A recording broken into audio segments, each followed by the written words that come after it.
كابتن انت انا مدرب يا كابتن. انت قلت كلمه انا مدربك. انت قلت كلمه حق. انت ناسي انا مدربك طبعا وافهم انت مدرب. ما ينفعش على فكره كابتن طارق بيفهم في الكوره جدا. لا اقسم بالله. مش انا. بص يا احمد، عمري في حياتي ما قلت حاجه على هوا مش مقتنع بيها، عمري يا كابتن بفضل الله. انا ليه؟ هقول لك ليه؟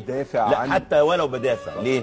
لان انا قلت هنا طبيعي قلت هنا على ديفوهات في نادي الزمالك، هنا في نادي الزمالك. حصل. لكن النهارده انا اسالك سؤال يا كابتن، لازم اتكلم في الحقيقه. اسالك سؤال صريح، سؤال صريح والله العظيم. انت اللي بتسال ولا هو؟ خليني اسالك مش مشكله.